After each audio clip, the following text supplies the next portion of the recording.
But today we celebrate the Feast of the Holy Family. And sometimes in the writings of the saints or in the church, we look to the Holy Family, or we talk about looking to the Holy Family as an example for us. And certainly they do model holiness for us, but sometimes I felt like, they kind of have an unfair advantage over the rest of us as a family. I mean, Mary was immaculately conceived, without original sin, and so without sin. Jesus is Jesus, so, he's perfect. So, poor Joseph, everything is his fault in the family. Though then again, maybe that's not so different from an ordinary family, so. But,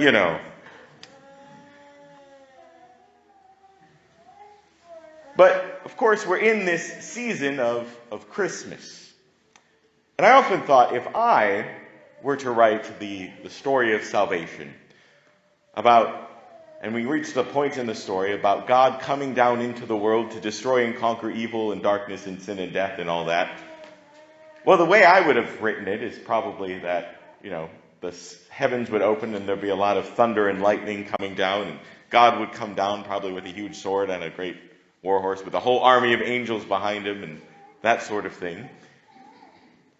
But of course, the story of Christmas, that is exactly not what happened. Instead of God coming into the world in this big dramatic way that I want, probably I've been watching too many Marvel superhero movies lately. Yes, thank you. Instead, God came, how but dwindled himself down from infinity to infancy to be born as a helpless babe into the world. Not dramatic, not flashy. In fact, the gospel even begins, one of the gospels, I think Luke, begins with, in the time of Augustus Caesar, the great emperor and ruler of the entire world, of the great and eternal ancient city of Rome. In some backwater corner of the empire that nobody's ever heard of, there was a little peasant girl who no one knows, and that's where God showed up. That's who the angel Gabriel showed up to, a little woman named Mary. That God comes in these unexpected ways. And part of it, this mystery of God's incarnation, is that he intentionally chose to come into the world, as I said, not in a big dramatic way, not even through a castle or a king, but through a family. That he was born to Mary, took Joseph as his father. That he lived the ordinary family life. So part of the profound mystery of this is that God's mystery then can be found and unfolded in our daily life. Divinity has now infused himself into the domestic. God's mystery unfolds in the mundane of life. That holiness is found and worked out in the humdrum.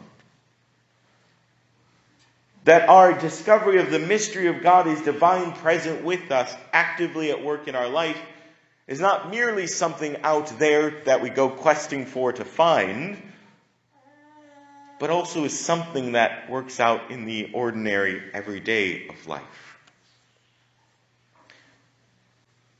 There's some different philosophies about God and how he works. And there's one philosophy about God that's been labeled as deism, or sometimes called the clockmaker God, which essentially is this idea that God of course, God is still there and he created the world, and he created the world like you wind up a clock, built it all, wind it all up, and then, you flick it and it starts to go. And then he kind of sits back and lets everything happen. This idea kind of came out of the Enlightenment, and some of the founding fathers of our country ascribed to that view. But that understanding of God as this clockmaker God really isn't the God of Christianity. He's not merely sitting back, setting the world in motion, and then letting it all go. But rather, the Christian understanding of God is more what we call theism. which essentially is the idea that, yes, still, God created it all and set things in motion, but God continues to be an active agent, an active part in the unfolding of this world, that He's intimately bound up in the details and works in unexpected ways, both in the tremendous and the miraculous, but also in the ordinary stuff of life. That one of the great secrets of the saints, you read some of their writings and prayers, is that they had this sense that every moment in life, every experience in life, everything we do is an opportunity for encounter with God. It's a place and space where our relationship with God is fostered, where holiness can be worked out. There's a story about one of our great mystics of the church, St. Teresa of Avila, who wrote much about prayer and was considered being a great mystic because she had very deep prayer experiences. But she also was an immensely practical woman as well. That there's a story that one of the sisters came to Teresa of Avila one day and they said, "Oh, this other nun, she's this sister so-and-so. She had a great vision in prayer." And Teresa of Avila said, "Good. Now tell her to go wash some dishes." Because the saints have this sense of this integration, that our mystical, deep, beautiful, profound encounters with God is not something separate and apart from the daily grind of life.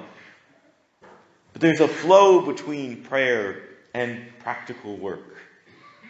The wonder of God and the work we do each day. Divine in the domestic. The holiness worked out in the humdrum. God's mystery actively at work in the mundane. That God works in the intimate details and the ordinary stuff of life. And God even goes so far that He can even work with the not so great stuff of our life. The crooked and twisted stuff of our life. There's the old adage that God can draw straight with crooked lines. So even our weaknesses, our limitations, our shortcomings, our failures, our sufferings, our struggles, and yes, even our death, not only don't hinder the work of God if we give it over to Him, but even those things He can work in and through when we surrender to Him. That's part of the whole profound mystery of the cross. This horrible event, God Himself, who is love, who comes down, who is then rejected by those He came to save, killed in the most agonizing, torturous way humanity can conceive of, and He uses that to bring about our salvation. So if He can take that terrible thing and bring about an even greater good, what can God do with the stuff of my life? What can God do with my own limitations and weaknesses and failures and shortcomings? The crookedness of my life when I surrender it over to Him. How do I allow God to draw straight with the crooked lines of my life?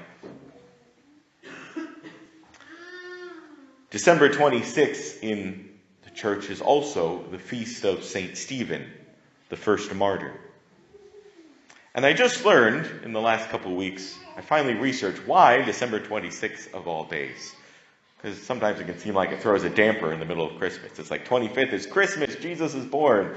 And then December 26th, it's like, and someone was killed, stoned to death, the first Christian martyr, St. Stephen. But the story, the why it's on December 26th, is that in the year 400s, somewhere in that century, there was a priest named Lucian who had a vision. And the vision told him, it was someone appearing to him and telling him where the tomb of St. Stephen was. And so he went and dug there and in fact found the bones of St. Stephen, the first martyr, buried there. And so he told the bishop, and they came, and they had a big procession, and the bishop came, and they excavated the bones and put them in a casket and had a procession. And a bunch of people were miraculously healed. Like 70 or so people who had all these ailments all of a sudden, as the procession goes by with the bones of St. Stephen, were healed. The people would come and pray at the tomb, and they would document and wrote stories, and there's many stories written down of all these healing miracles associated with the tomb of St. Stephen and the relics of the bones of St. Stephen.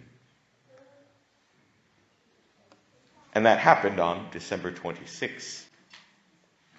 And what struck me about that story is how God can take even the things of death, Stephen's own martyrdom, his bones, his tomb, and bring about healing and life from that. That from his martyrdom, the bones and tomb, he brought about a Christmas miracle on December 26th. Life and healing, a new beginning for so many.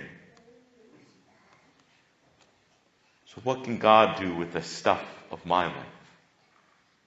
How is God's mystery at work in the mundane of my life? The divine and the domestic. How is holiness discovered in the humdrum? How do I allow God to draw straight with the crooked lines in my life?